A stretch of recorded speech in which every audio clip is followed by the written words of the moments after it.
অসাধারণ পারফরমেন্সে নিয়মিতই হন খবরের শিরোনাম, তবুও খোলে না জাতীয় দলের দরজা। সময় অসময়ের বেড়াজালে আটকে গেলেন সোহান। মিরপুরের উইকেট নিয়ে কথা বললেন কোচ। এবার কি তবে ব্যবস্থা নেবে বোর্ড? বর্তমানে বিশ্বের সবচেয়ে দামি ফুটবলার কে? কি বলছে ট্রান্সফার মার্কেট? সব খবর এক করে জানাবো আজকের খেলার বেলায়। সঙ্গে আছি শামীম খান। ব্যাটিংয়ে পটু, অধিনায়ক হিসেবেও চতুর, গ্লাভস হাতেও দুর্দান্ত। ঘরোয়া বা ফ্র্যাঞ্চাইজি লিগ সবখানেই দাপিয়ে বেড়াচ্ছেন, অথচ সেই খেলোয়াড়ের কিনা জায়গা হচ্ছে না জাতীয় দলে। কিন্তু কেন? বিস্তারিত জানবো মাহফুজ আহমেদের প্রতিবেদনে। ব্যাট হাতে একেবারে 32 রান নিয়ে অবিশ্বাস্যভাবে জয় ছিনিয়ে আনতে পারেন। উইকেটের পেছন থেকে হারা ম্যাচ ঘুরিয়ে দিতে পারেন বুদ্ধিদীপ্ত ক্যাপ্টেন্সিতে। দলের বিপর্যয়ে হাল ধরতে পারেন ঠান্ডা মাথায়, খেলতে পারেন আনঅর্থোডক্স শটও। তবুও জাতীয় দলে কেন উপেক্ষিত সোহান? সামনেই তো এশিয়া কাপ ও টি-20 বিশ্বকাপ। তার আগে কি সোহানকে ফেরাবে বাংলাদেশ? 2016 টি-20 বিশ্বকাপ দলে ছিলেন সোহান, তবে সেবার আর খেলা হয়নি তার। তবে সোহান খেলেছেন 2021 ও 22 টি-20 বিশ্বকাপে। প্রতিটি বিশ্বকাপে 5টি করে মোট 10টি ম্যাচ খেলেছেন সোহান, যেখানে একটিও 50 করতে পারেননি এই টাইগার উইকেট রক্ষক ব্যাটার। 10 ম্যাচে রান করেছেন মোট 62, সর্বোচ্চ 25, গড়টা 7-এরও নিচে। স্ট্রাইক রেটটাও বড্ড খারাপ। 2016 সালে টি-20 ফরম্যাটের এশিয়া কাপেও খেলেছিলেন তিনি, সেখানেও 2 ম্যাচে করেছিলেন মোট 2 রান। এটি সোহানের একমাত্র এশিয়া কাপ। অতীতের পারফরমেন্স বিবেচনায় তাই সোহানকে দলে টানা যাচ্ছে না। বাংলাদেশের সব খেলা আবুধাবিতে, পরের রাউন্ডে গেলে খেলা হবে দুবাইতেও। তবে আরব আমিরাতের মাঠেও কখনো হাসেনি সোহানের ব্যাট। বাংলাদেশের টি-20-র এই দলটা এখন যথেষ্ট ব্যালেন্সড। উইকেট রক্ষক হিসাবে অধিনায়ক লিটন দাস তো আছেনই, ফিনিশিং এ থাকা জাকের আলীও আছেন দুর্দান্ত ছন্দে। দরকার পড়লে গ্লাভসটা হাতে তুলে নিতে পারেন তিনিও। বাংলাদেশের মিডল অর্ডারে মোটামুটি নিজের জায়গাটা শক্ত করে ফেলেছেন শামীম। তার সাথে লোয়ার অর্ডারে দেখা যায় শেখ মেহেদীকে। উইকেট বিবেচনায় পেস বোলিং অলরাউন্ডার সাইফুদ্দিনকেও বিবেচনায় আনা যেতে পারে। শেষে রিশাদ হোসেনরা তো আছেনই। সোহানের বয়সটা এখন 32 ছুঁই, তাই ইয়াং ব্লাডদের উপরে ইনভেস্ট করতে পারে বিসিবিও। সোহানের ঘাড়ে তাই পড়তে পারে অস্ট্রেলিয়া সফরগামী এ দলের দায়িত্ব। তবে সোহান তো সময়ের সাথে এখন যথেষ্ট দক্ষ, পক্ষ ও দারুণ ছন্দেও আছেন। এখন কি তাকে ব্যবহারের চিন্তা করবে না বিসিবি? এশিয়া কাপের আগে নেদারল্যান্ডসের সাথে খেলার কথা আছে বাংলাদেশের, সেই সিরিজে ডাক পাবেন কি সোহান? নাকি সময়ের নিষ্ঠুর বাস্তবতা তাকে মেনে নিতে হবে? ভুল সময়েই ছন্দে আসলেন কি সোহান? আর কি খুলবে তার জন্য জাতীয় দলের দরজা? প্রশ্ন কিন্তু বাড়ছেই ভক্ত সমর্থকদের মনে। মাহফুজ আহমেদ, কালবেলা।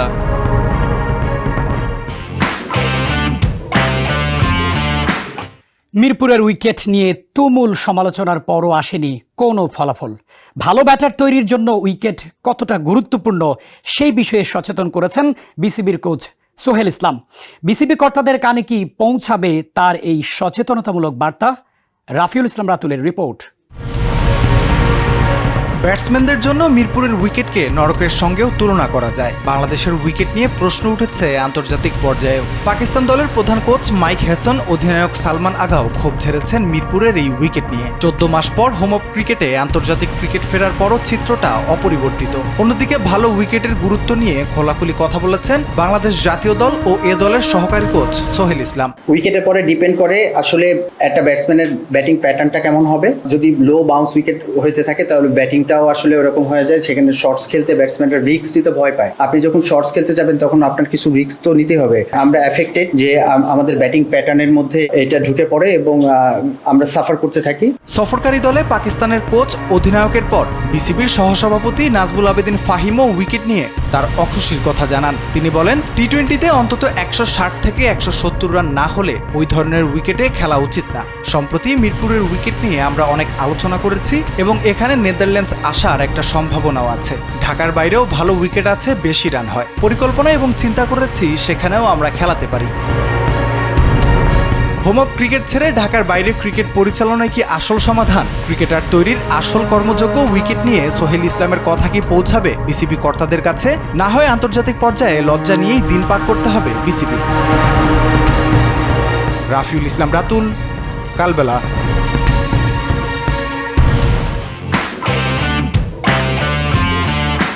ফুটবলের বাজার যেন এখন শেয়ারের হাট। দামেও নামে চলছে তারকাদের কাঁটা ছাঁট। ট্রান্সফার মার্কেটের এই তালিকায় কে করছে লিড আর কে করছে বাজিমাত? সেটাই জানবো ফাতিন ইশরাকের প্রতিবেদনে। বিশ্ব ফুটবলে দলবদল এখন অনেকটাই যেন শেয়ার বাজারের মতো, হুড়োহুড়ি, দামি দামি ট্রান্সফার ফি। গ্রীষ্মকালীন দলবদলের সময় আসলেই ক্লাবগুলোর শুরু হয় প্রতিযোগিতা, টাকা নিয়ে নামতে হয় বস্তা ভরা। যার যত নাম তার তত দাম, ঠিক এই মন্ত্রেই বিশ্ব ফুটবলে যত তামঝাম। এই যেমন বর্তমানে বিশ্বের সবচেয়ে দামি খেলোয়াড়ের প্রশ্নে এক এক পণ্ডিতের এক এক রায়, কিন্তু এই প্রশ্নে বিশ্বের সবচেয়ে বিস্তৃত ফুটবল ডাটাবেজ ট্রান্সফার মার্কেট কি বলছে? মানদণ্ডের ভিত্তিতে বিশ্বজুড়ে ৮২,০০০-এরও বেশি ফুটবলারের বাজার মূল্য নির্ধারণ করা এই সংস্থার মতে এই মুহূর্তে বিশ্বের সবচেয়ে দামি ফুটবলার বার্সেলোনার ১৮ বছর বয়সী স্প্যানিশ তারকা লামিন ইয়ামাল। তার বাজার মূল্য ২০০ মিলিয়ন ইউরো। দ্বিতীয় স্থানে একসঙ্গে রয়েছে ম্যানচেস্টার সিটির ফরওয়ার্ড আর্লিং হালান্ড, রিয়াল মাদ্রিদের কিলিয়ান এমবাপে ও জুড বেলিংহাম। তাদের বাজার মূল্য ১৮০ million euro. Brazilian forward Vinicius জুনিয়রও খুব একটা দূরে নেই। ইয়ামালের চেয়ে মাত্র ৩০ কম ১৭০ মিলিয়ন ইউরো তার বাজার মূল্য। খেলোয়াড়দের বয়স, ফর্ম, জনপ্রিয়তা, ফিটনেস, সেই সঙ্গে শৃঙ্খলা, রেকর্ড সহ অনেক বিষয় বিবেচনা করে নির্ধারণ করা হয় এই বাজার মূল্য, যার মধ্যে বয়সটা থাকে বড় এক ফ্যাক্টর। ৩০ পেরোলেই খেলোয়াড়দের বাজার মূল্য কমতে থাকে। গত ৩১ জুলাই হালনাগাদ করা তথ্য অনুযায়ী এই মুহূর্তে বিশ্বের সবচেয়ে বয়সী পেশাদার ফুটবলার এখন জাপানের কাজুইও শিমিওরা। তার বয়স ৫২ বছর। ২৫ বছর বয়সী ৬,০৫৮ জন ফুটবলারের সম্মিলিত বাজার মূল্য ৬.৯৮ বিলিয়ন ইউরো। এছাড়া ২২ থেকে ২৭ পর্যন্ত সব বয়সসীমার ফুটবলারদের সম্মিলিত বাজার মূল্য ৫ বিলিয়ন ইউরোর বেশি। ফাতিন ইশরাক, কালবেলা।